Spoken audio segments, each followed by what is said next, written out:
Shalom, salam sejahtera dalam nama Tuhan Yesus Kristus.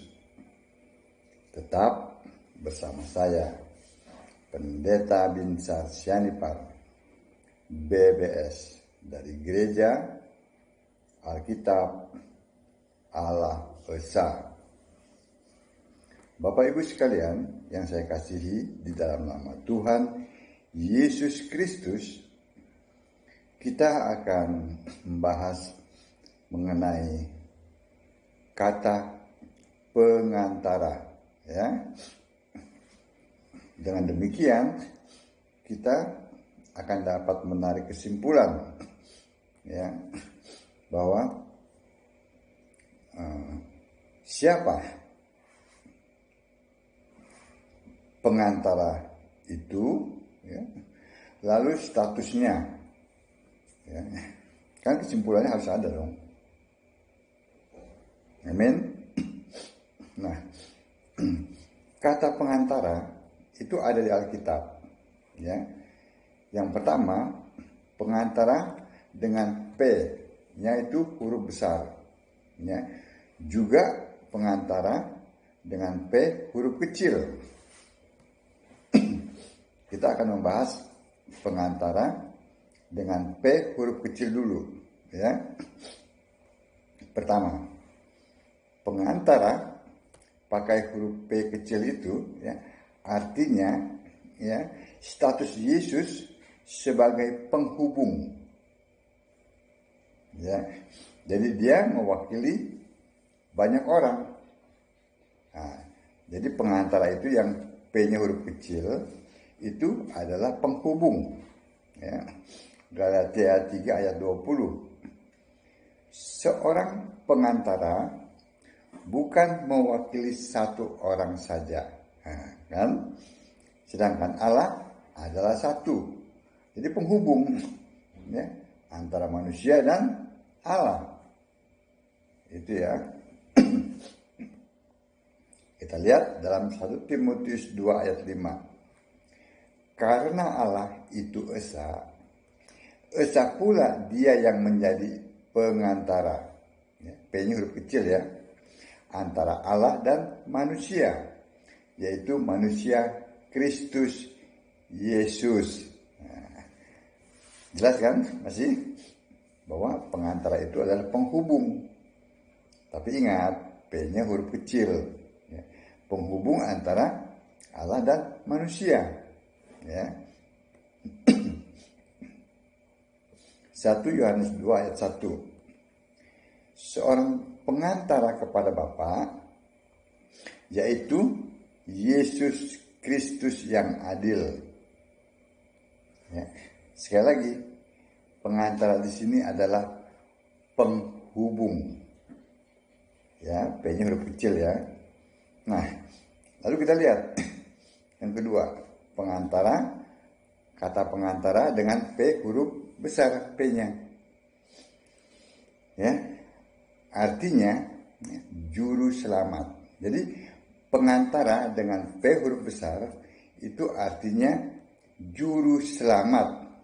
Nah, ya, lihat di Ibrani 12 ayat 24, Ibrani 9 ayat 15, Ibrani 8 ayat 6, Ibrani 7 ayat 25, ya. Karena itu ia, maksudnya Yesus Kristus, sanggup juga menyelamatkan dengan sempurna semua orang yang oleh dia datang kepada Allah. Sebab ia, maksudnya Yesus Kristus, hidup senantiasa untuk menjadi pengantara, ya. P-nya huruf besar, ya, yang artinya juru selamat, ya, juru selamat mereka, ya. Nah, Yesus sebagai pengantara dengan P huruf kecil itu adalah statusnya yang ketiga, status ketiga Yesus, ya. Yesus pengantara itu, Yesus masih manusia. tetapi juga Kristus. Nah, ini kita bahas pelan-pelan ya. 1 Timotius 2 ayat 5. Ya. Jadi kapan statusnya yang ketiga itu? Ya, Yesus manusia, tapi juga Kristus. Nah, ternyata jawabannya saat Yesus menampakkan diri selama 40 hari. Ya, waktu dia bangkit, dia menampakkan diri, membuktikan dia hidup ya. Nah, selama 40 hari itulah yang dikatakan statusnya Yesus yang manusia itu ya, tapi juga Kristus. Itu manusia Kristus, itu maksudnya ya. Kenapa? Karena selama 40 hari itu ia menampakkan dirinya, membuktikan dia hidup. Dia masih manusia, sebab bisa dipegang. Masih makan ikan goreng ya. Nah, itu masih manusia. Tetapi sudah Kristus. Kenapa? Sebab apa? Roh. Ya. Dia bisa nembus dinding. Bisa menghilang. Nah, itu. Jadi inilah manusia Kristus. Gitu maksudnya ya. Manusia iya, Kristus iya. Kenapa manusia? Karena dia masih makan ikan ya. Dia membuktikan dia bisa dipegang. Kenapa Kristus? Yang roh itu? Karena dia bisa menembus dinding. Dia bisa menghilang. Jadi inilah selama 40 hari inilah statusnya itu. Yesus itu sebagai manusia Kristus. Ya, itu status yang ketiga. Status Yesus yang ketiga ya. Sebagai pengantara dengan P huruf kecil. Sebagai apa? Pengantara itu penghubung antara Allah dan manusia. Ya. Kita uraikan. Ada status yang pertama, status kedua. Ini tadi yang kita bahas status ketiga. Nanti kita lihat status yang keempat. Ya. Status yang pertama itu terdapat dalam Filipi 2 ayat 6. Dia setara Allah. Ya, semua malaikat sujud menyembah Yesus. Ya, kita baca Filipi 2 ayat 6.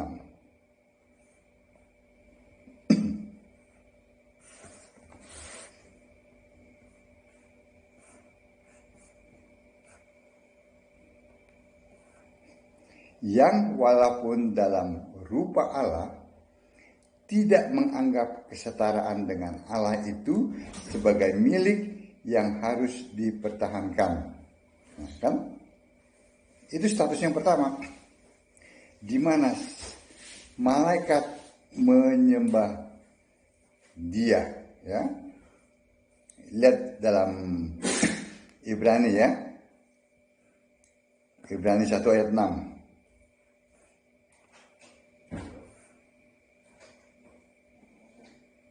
Kita lihat sini.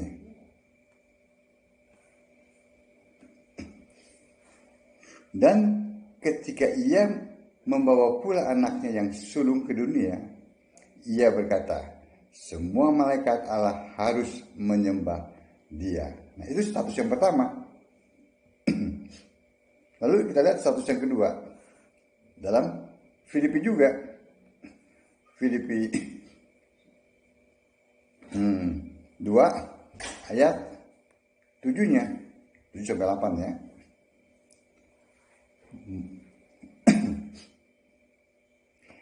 Melainkan telah mengosongkan dirinya sendiri dan mengambil rupa seorang hamba dan menjadi sama dengan manusia.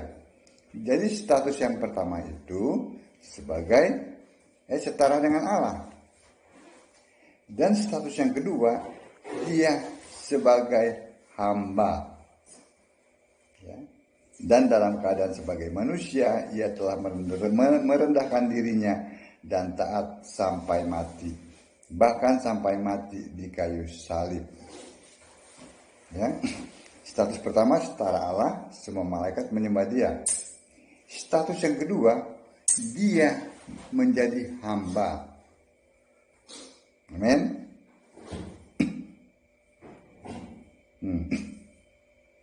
Itu status yang kedua. Status yang ketiga tadi, menjadi manusia Kristus. Ya. Nah sekarang status yang keempat. Ya. Status kedua satu sudah berlalu. Status kedua sudah berlalu. Ya. Menjadi hamba, mati di kayu salib. Status ketiga, dia membuktikan selama 40 hari itu bahwa dia hidup. Sudah berlalu. Ya, tahun 33 itu ya. Masehi. Nah, sekarang status keempat. Setelah dia membuktikan dirinya hidup selama 40 hari, dia naik ke surga. Nah, inilah status yang keempat, ya. Bahwa Yesus sudah Allah. Dia sudah Tuhan, ya. Bukankah awalnya dia adalah Allah? Firman yang adalah Allah menjadi manusia, mati di kayu salib dan kembali bangkit dan naik ke surga. Dan status yang keempat itu dia sudah di surga, sudah kembali menjadi Allah, ya. Sudah menjadi yang maha kuasa, Alfa Omega, disembah di surga. Amin. Itulah status Yesus yang saat ini. Dia adalah Yesus Kristus, Tuhan Allah satu-satunya yang harus disembah. Amin.